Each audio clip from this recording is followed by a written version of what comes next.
Shalom भाइयों बहनों, यीशु मसीह के नाम से आप सभी को जय मसीह की। आज की इस वीडियो में आप सभी का स्वागत है और आज हम मनन करेंगे गोद लिए जाने के विषय के ऊपर। गोद लिए जाने के विषय एक ऐसा विषय है जिसे हमारे कई सारे भाई बहनों ने गलत समझा है। कारण ये है कि हमारा जो संस्कार है, जो कल्चर है, वो बाइबल के 2000 साल आगे आ चुका है और इसलिए हम उस रिवाज को, उस सिस्टम को नहीं जानते हैं जो बाइबल का है। तो इसलिए बहुत ज़रूरी होता है कि अगर मुझे और आपको बाइबल के आयतों को समझना है या उसकी व्याख्या करना है तो ये ज़रूरी है कि मैं और आप बाइबल के रिवाज को, उस सिस्टम को समझें। तो आइए हम गोद लिए जाने के विषय में बातों को समझेंगे। इफिसियों की पत्री पहला अध्याय है और उसका 5वां आयत।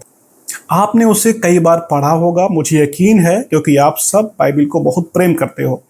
तो 5वां आयत इस प्रकार से कहता है कि परमेश्वर ने यीशु मसीह में हमें ठहराया है पहले से ही, ताकि हम उसके लेपालक पुत्र हो। तो लेपालक पुत्र, ये लेपालक जो शब्द है इसको अंग्रेजी में बोलते हैं अडॉप्टेड, अडॉप्शन बोलते हैं, हिंदी में गोद लिया जाना, कानूनी कार्यवाही के अनुसार पर गोद लिया जाना। लेकिन गोद लिया जाना अगर आज के संस्कार के आधार पर, आज के सिस्टम के बेस पर हम उसकी व्याख्या करें तो इस प्रकार से होगा कि जो पहले अपना नहीं था उसे गोद लेके अपना बनाया गया है कि नहीं। आज के सिस्टम में गोद ली जाने का मतलब क्या होता है? यही तो होता है कि वो बच्चा जो पहले पराया था, किसी और का था, किसी और खानदान से था, किसी और रिवाज से था, सिस्टम से था, उसे अपना बना लिया गया है कानूनी कार्यवाही करते हुए। यही तो है गोद लिए जाना। लेकिन अब इसी चीज को अगर हम बाइबल के अंदाज पर अपने ऊपर लागू करें, जो विश्वास करते हैं यीशु मसीह पर, और आज हम परमेश्वर को अब्बा पिता कह के पुकारते हैं, तो अगर इसी सिद्धांत को, इसी सिस्टम को जो आज की बुनियादी तरीके से काम करता है अपने ऊपर लागू करें तो इसका मतलब क्या होगा कि हम एक जमाने में परमेश्वर के नहीं थे। मतलब परमेश्वर हमारा था ही नहीं, किसी भी एंगल से उसका हमारे साथ कोई रिलेशन नहीं था। हम समूची तरीके से पराए थे और परमेश्वर को हम पर दया आ गई और इसलिए उसने क्या किया, उसने हमें गोद ले लिया और उस पल से, जिस पल से हम गोद लिए गए, हम उसके बन गए। लेकिन उसके पहले हम उसके नहीं थे, कोई संबंध था ही नहीं परमेश्वर का हमारे साथ में। ये उसका मतलब बनता है। लेकिन अगर आप मान लीजिए कि जो बच्चा गोद लिया गया है वो बच्चा बड़ा हुआ, समझदार हुआ, और समझदार होने के बाद उसे ये मालूम पड़ता है कि अरे मैं तो गोद लिया गया हूं, मैं तो इस परिवार का था ही नहीं, मैं किसी और का था, तो कौन है मेरा असली बाप, कौन है मेरी असली माँ? ये सोच उस बच्चे के अंदर आएगा? नहीं आएगा? जरूर आएगा।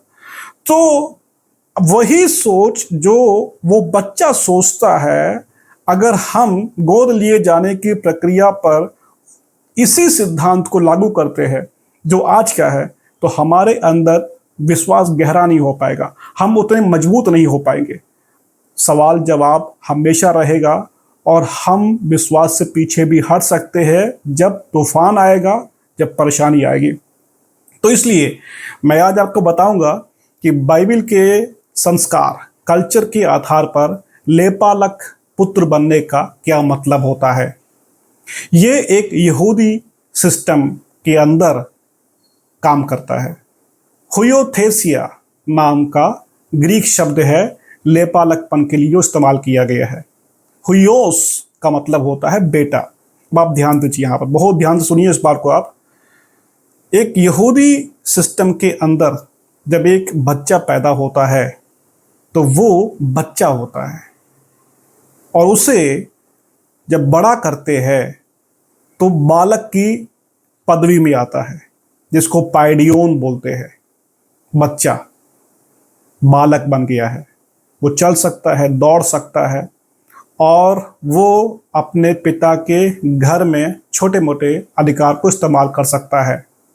पाइडियोन बालक है वो। लेकिन जब ये बालक और बड़ा हो जाता है तब उसे हुयोस बोलते हैं। मतलब वो सयाना हो गया है, मैच्योर हो गया है, और जब वो मैच्योर बन जाता है तब वो अपने पिता के सारे अधिकार को काम में ला सकता है। और जब पिता को ये मालूम पड़ता है कि मेरा बालक बेटा बन गया है, सयाना हो गया है, तो वो अपने परिवार वालों को बुला करके, अपने पड़ोसियों को बुला करके एक भोज का आयोजन करता है, जिसमें वो अपने बेटे को हुइयोस यानी कि बेटा, सयाना बेटा घोषित करता है, प्रिय पुत्र के रूप में उसे घोषित करता है। और ये कहता है कि आज से ये मेरा बेटा है जो मेरे सारे अधिकार को इस्तेमाल कर सकता है, और मेरे सारे सेवक इसकी भी सेवा करेंगे, जैसे मेरी सेवा करते हैं, जैसे मेरा आदर करते हैं वैसे इसका भी आदर करेंगे। तो हुयोथेसिया जो सेरेमनी होता है उसके अंदर बेटा बाप के सारे अधिकार को इस्तेमाल करने का अधिकारी बन जाता है। तो उसको बोलते हैं इब्रानी कल्चर के आधार पर ले पालकपन बनना, गोद लिया जाना। लेकिन देखिए आज हमारी भाषा में हमारे संस्कार के आधार पर क्या होता है, जो पराया था उसे अपना बनाया गया है। आप ये जानिए कि आप जब पहले विश्वास नहीं करते थे तब भी आप परमेश्वर के ही थे। आप परमेश्वर ने ही आपको बनाया था। आप बिना परमेश्वर के नहीं रह सकते थे। आप बिना परमेश्वर के आपका अस्तित्व नहीं आ सकता था। और उसके लिए मैं आपको प्रेरितों की पुस्तक में लेकर चलूंगा, पौलुस के उस प्रचार पर जो पौलुस ने एथेंस में किया था, और उसके ऑडियंस सभी अन्य जाति थे। 17 अध्याय है 28वां आयत से, क्योंकि हम उसी में जीवित रहते और चलते फिरते और स्थिर रहते हैं।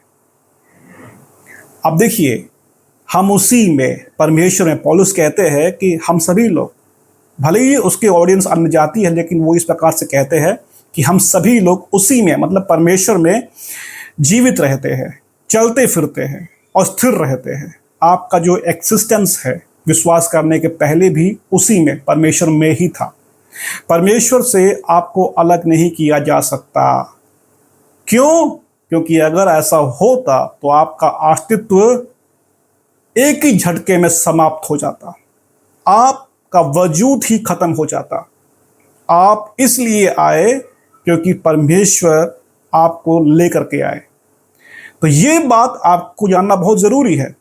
आप पहले से ही परमेश्वर में थे, उसी में चलते थे, उसी में फिरते थे, लेकिन बात कहां पर, प्रॉब्लम कहां पर थी कि आप उसे नहीं जानते थे, आप उसे नहीं समझते थे। और यही तो कारण है पौलुस यहां पर इस बात को कहते हैं कि हम उसी में जीवित रहते, चलते फिरते और स्थिर रहते हैं।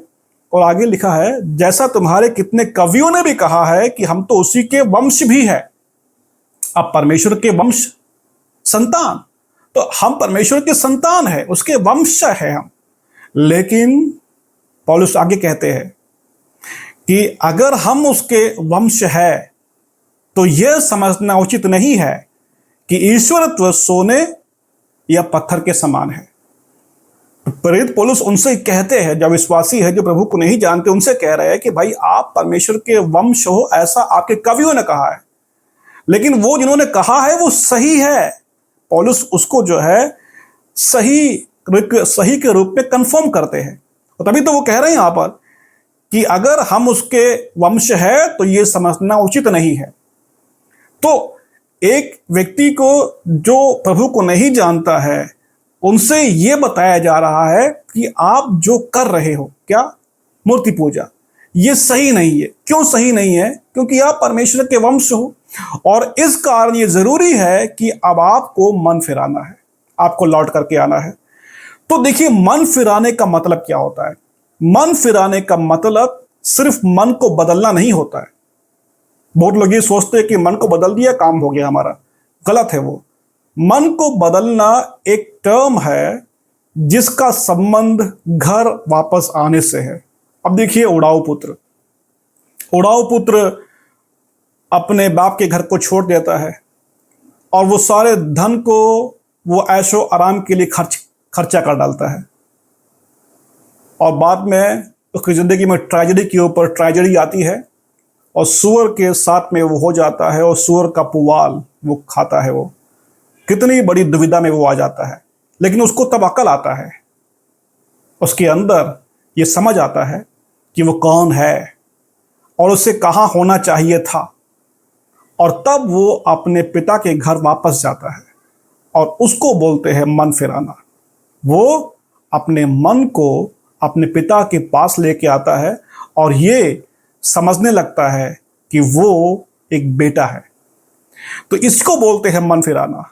सिर्फ मन के बदलने से कुछ नहीं होगा, मन हमारा बदले और साथ में हम अपने रिश्ते में वापस आए, अपने घर में हम वापस आए।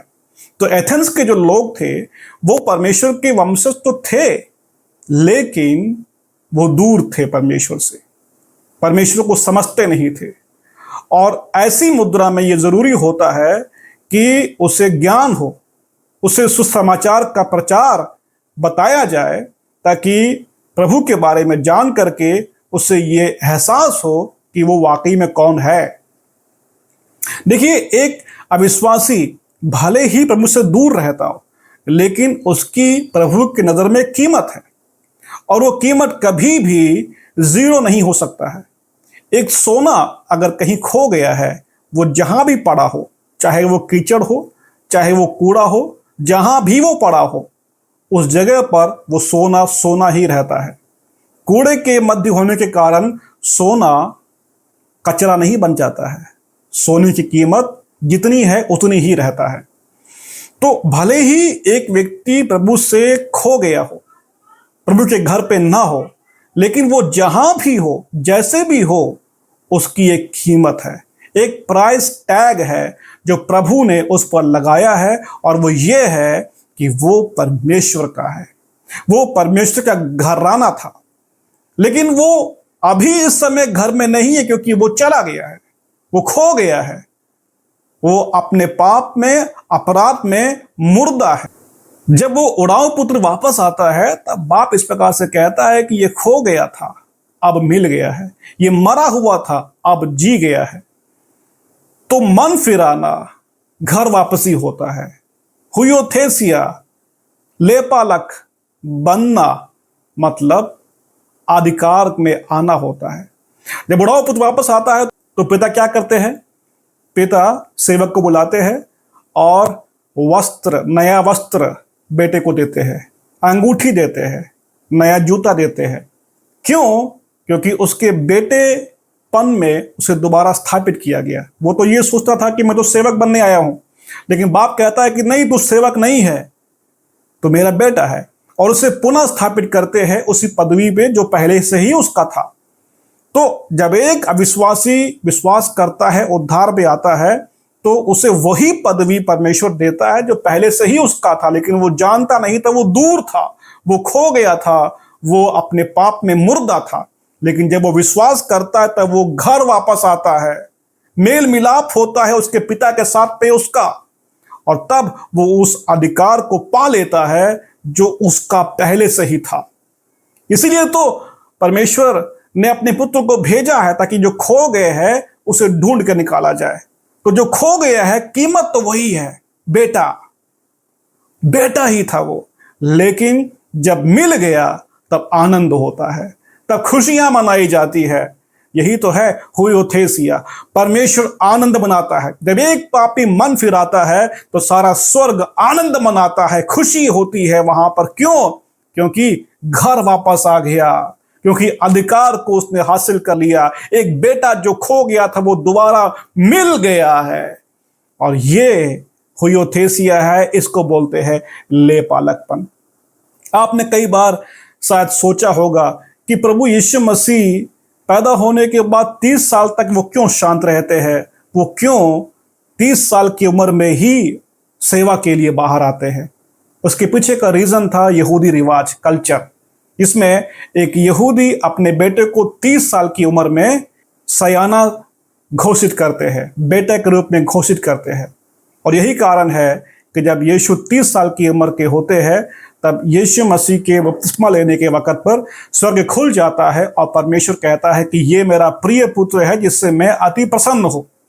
तो वो हुयोथेसिया की घोषणा था, सेरेमनी था परमेश्वर की ओर से, जब प्रभु ये कह रहा था कि ये मेरा पुत्र है, और जिस प्रकार से तुम मेरा आदर करते हो वैसे ही तुम मेरे पुत्र का आदर करोगे, और जिस प्रकार से मेरे सेवक स्वर्गीय दूत मेरी सेवा टहल करते हैं वैसे ही अब से मेरे पुत्र की सेवा टहल करेंगे, क्योंकि ये अब सयाना हो गया है, और ये मेरे सारे अधिकार को इस्तेमाल कर सकता है। और उसका प्रमाण था जब परमेश्वर ने अपनी आत्मा को उसके ऊपर दिया, अभिषेक किया उसका अधिकार के साथ, सामर्थ्य के साथ में। तो लेपालकपन बनना मेरे प्रियो छोटी बात नहीं है, बहुत बड़ी बात है। और वो क्या है? अधिकार में वापस आना होता है, अपने रुतबे को दोबारा पा लेना होता है। आप खो गए थे लेकिन आपको ढूंढ निकाला गया है। प्रभु यीशु ने आपको ढूंढ निकाला है और अब आप बाहर नहीं खड़े हो, घर में खड़े हो। अब आप परमेश्वर के बेटे हो और आपके लिए आनंद मनाया जा रहा है। और इस कारण जब आप प्रार्थना करते हो तो ये यकीन करना कि आप अपने पिता से प्रार्थना कर रहे हो। सिर्फ मन ही नहीं बदला है बल्कि सब कुछ बदल गया है। आपका वजूद बदल गया है। वो क्या हो गया है? अब आप अधिकार में आ गए हो। तो इसलिए अगर ये बातें आपके ज्ञान में गहरा हो जाता है तो आपका आपके प्रभु के साथ रिश्ता भी गहरा हो जाएगा। आपका प्रार्थना करने का तरीका बदल जाएगा, आपका जीवन बदल जाएगा और आपके द्वारा चिन्ह चमत्कार यीशु के नाम से होना शुरू हो जाएगा। क्यों? क्योंकि आप लेपालकपन, अधिकार, सयाने बेटे के रूप में इस्तेमाल कर सकते हो। तो उम्मीद करता हूं कि आपको लेपालकपन का मतलब क्या है समझ में आया होगा। और अगर समझ में आया है तो कमेंट जरूर करिएगा। कोई सवाल अगर आपके बाकी रह गए हैं जो जवाब नहीं मिल पाया है तो उसे जरूर पूछिएगा। मैं पूरी कोशिश करूंगा कि आपके सवालों का जवाब दूं। और प्रार्थना करना नहीं भूलिएगा। मैं आपका दोस्त अभिलाष राज आपकी सेवा में ऐसे ही आता रहूं, उसके लिए दुआ जरूर करिएगा। तो मिलते हैं अगले वीडियो में। तब तक के लिए शालोम, जय मसीह की।